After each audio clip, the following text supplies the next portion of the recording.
All right, guys, welcome back to second part of discussion on the Dhammapada. It's been absolutely amazing, super fun studying the Buddha's teachings. Formally, I guess, I've always studied the teachings, but more indirectly from just hearsay and other spiritual teachers mentioning it. So it's kind of cool to have finally gone through and read this anthology of all his teachings. All right, so getting right into it. Last time we talked about how Buddha spends a lot of time talking about how our perception of reality is directly linked to our physical reality, meaning our mental state and our state of being is affecting our physical reality. And I use an example of, say, when you're having a bad day, you'll notice that everything just kind of feels bad. Like when you're in an angry and upset mood, or you're wrapped in an emotion of upset and anger, you see everything with angry eyes. Everything is wrong. If you're really pissed off about something and then you go about your day in the world, everything just keeps making you more frustrated and, ticked off. You just keep seeing things that make you mad. And likewise, when you're in a state of joy and happiness, everything just like you can find the good in everything, okay? So Buddha says that is absolutely the first step to seeing the connection and the power of the mind, because really it's as a student of psychology, I was always taught in a lot of ways that Buddhism is like a really radical form of psychology, and it's referred to that a lot. Even when I was reading this version of the Dhammapada, they talk a lot about how it's Buddhist psychology, and really Buddha's breaking down the psychology of desire. If you really look at everything he talks about, it's all about desire, and it's all about avoiding suffering. And the single way to avoid suffering is to transcend the physical, the personal self and desire, the physical attachments of the world. And so the first thing is to identify and see how our mental state is affecting and impacting our physical reality. This then makes us inquire further into the mind. You have to have a reason to look into it, and you have to have a reason to start to see the connections. Once you can make these observations, it becomes easier to make progress because you see it more readily. All right, so with that being said, the next topic that I want to discuss that keeps jumping out is clinging to the impermanent. So what our mind does is it is desiring and clinging to things that Buddha says ultimately are impermanent. The mind, or we could call it this ego, it's just your sense of self, your persona that we cling to, this me that we cling to. So our mind clings to try to make things permanent. And in a sense, in other spiritual teachings, I've heard it as the ego is trying to survive forever, for eternity. It's trying to make itself eternal. It knows that its demise is inevitable, and so therefore wants to cling to anything and everything possible to make itself last for eternity. Hence, people seek to have legacies, right? Kings are a really fascinating example of egos. I loved history and still do, but I definitely, growing up, that was like my subject, and I found it fascinating that all these other people lived before us, right? And it's just like such a trip to think that billions of people have actually been having lives here before us. And it's really an interesting thing when you really think about it. Now, studying kings throughout these thousands of years are super fascinating, because being in that position of power and authority is a very peculiar situation, right? And so it brings about very interesting characteristics, and usually required certain characteristics to get to that point. So when you study kings, you really look at how obsessed they were with preserving themselves into eternity.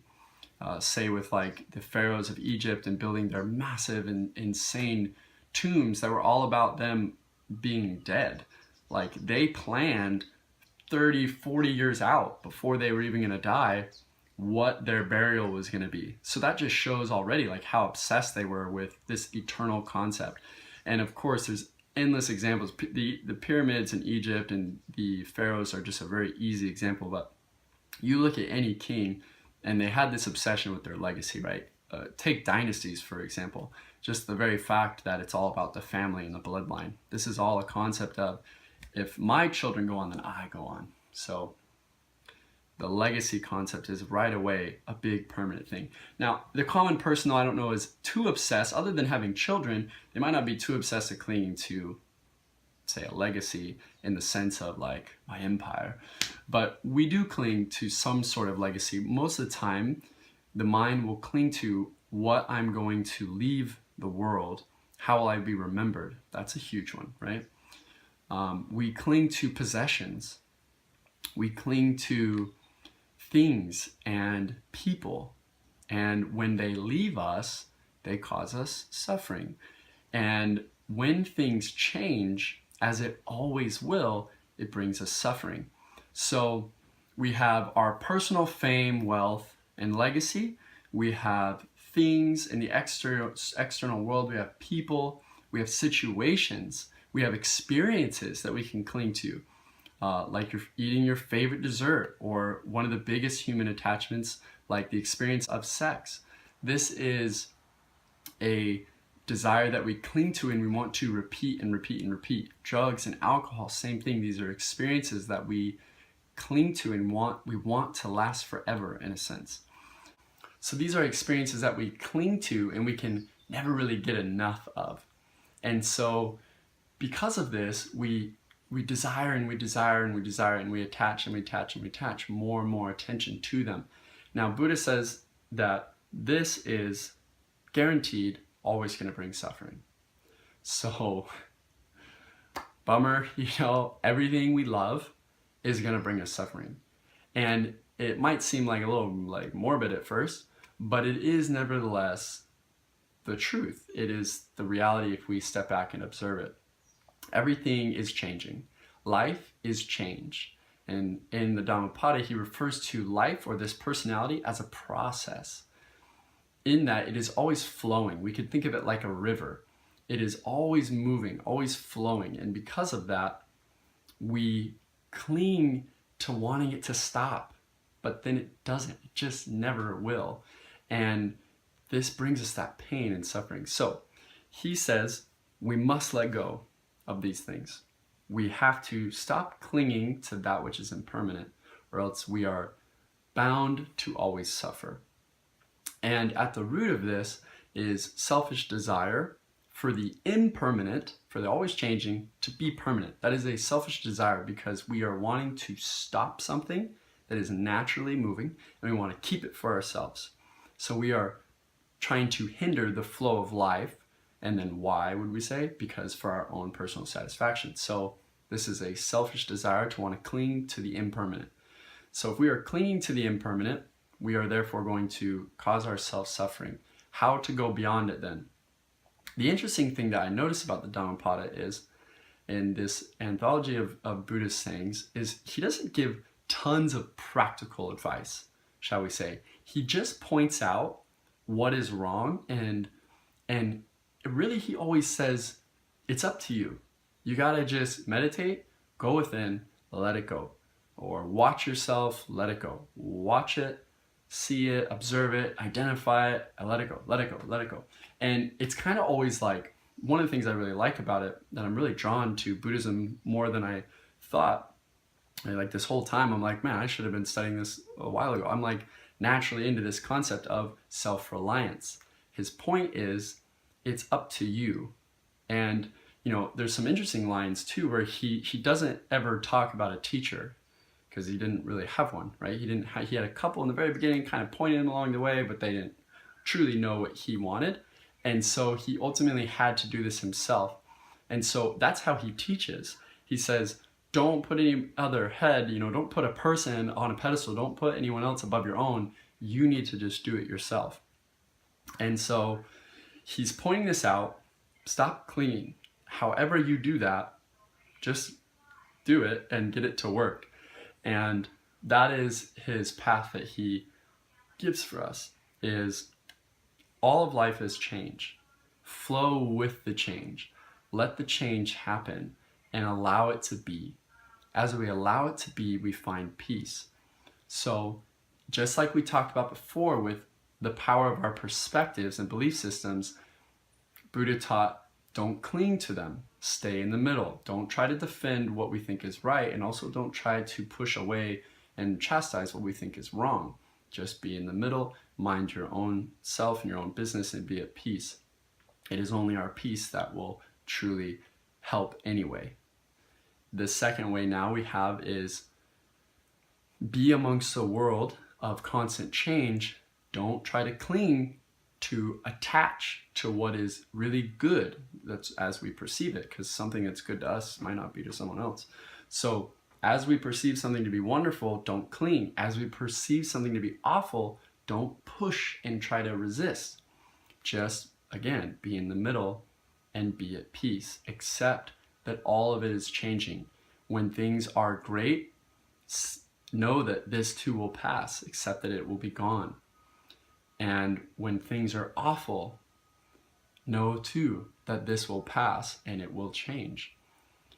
As we stay in this middle way, Buddha says this is how we attain yet another level of peace. We have peace of mind and peace in our physical interaction by staying consistently calm in the center. So a good practice that I've thought of and that I'm using in my meditations for this is to see all the things that I think are beautiful and good in my life. My wife, my living situation, any possessions I have, things that I want, friends, jobs, family, like whatever it may be. I just kind of take inventory. And then at the same time though, I give thanks, but I also at the same time have to then release it. In a sense, walk yourself through losing it already. That could be as vivid or intense as you want, or it can just be an acceptance. Like, I accept that this is going to leave me. This helps us have a more non-attached approach. Not that it's detached. We shouldn't become like emotionally uninvolved, because that's not middle way. That's kind of the other extreme. And then you're not really participating in life. And Buddha actually was totally against asceticism, which is this idea of renouncing everything. And, as you might be familiar with his story, during those 6 years of him working towards enlightenment, he became extremely dedicated to the point where he wasn't eating. He let his body completely shrivel and almost die. And he realized that's not the truth. And likewise, he lived into old age, into his 80s, and always taught his sages and his devotees, his monks, that you should keep the body healthy and fit, and you should be of service to the world. If you just let yourself wither, then that's not going to be beneficial. And likewise, if you just emotionally detach, you're not going to be able to have compassion. You're not going to be able to relate to people. So, and likewise, too, on another note, let's take it another step further, too. If you just let your wealth diminish and you just don't ever strive, and you just kind of push yourself into homelessness or poverty, likewise, you're not going to be able to be of much benefit to people, because now your basic needs aren't being met. Of course, if you're like going to be a monk or something, that's completely different. But I'm just saying, as a householder, typical person, if you're just like, well, it doesn't matter, and you give it all up, then that's not really of much use either. So again, middle way in all of these things, in our wealth, in our health, and in our relationships. Be in the center of, I accept them with such gratitude, and I will continue to enjoy them, but always accepting and knowing that it is not permanent. And if we're good at this, if we get good at this, there's actually an immense sense of gratitude and like true eternal love that can come out of this. Because sometimes when I ponder the Buddha's teachings, a lot of people have kind of pointed out to me that it seems rather like a bummer, like it seems kind of negative, because you're kind of giving up the pleasures of life. And it's, in a sense, you are, but it's also capable of giving us an even greater joy, he calls, and even greater happiness. And we just don't see it because we're not willing to let go. And there's actually a verse where he says, give up the lesser happiness for the greater one. And we're so unwilling to try it. You know, we don't want to like peek over the fence even. We're like, no, I'm good here. And we're missing like this whole empire of happiness, you know, this whole like glorious joy that could be ours. Now, the reason why I say that this could possibly bring more joy is because if we are not attached to it, we therefore will have no fear, or at least way less fear, because we've at least begun the process. If you're at least trying to accept that you're going to lose it, you're going to be better off than someone who's just completely oblivious to it. So if you've at least acknowledged like, wow, this is awesome right now, or this person is awesome, I love my wife and my kids and things like that, or my husband or boyfriend or girlfriend, whatever, you know, I love this person, but I also know that like they're not mine to keep. They are going to either, they could get sick or die or leave you, or you could leave them, or something could happen, right? Change could occur is the point. And if we know that, it makes us more grateful in every moment because we cherish every moment. And same with our things. Wow, this is such a cool house or like car, or you know, for me, it's like I love to surf, so I'm like, oh, the surfboard's so awesome. But like, I could go out one day and I could break it, or the car could break down, or the house could, say here in Hawaii, like a lava could come and completely take it away. You know, like think of the story of Job. Like he had all this like wonderful possessions and worldliness. It was all taken from him. And same exact teaching, right, is if we see that it all is impermanent, if we see that it all is all change, Buddha is kind of giving us this option of it actually is a doorway to true happiness. It's not, at first glance, it might seem like you're giving up something.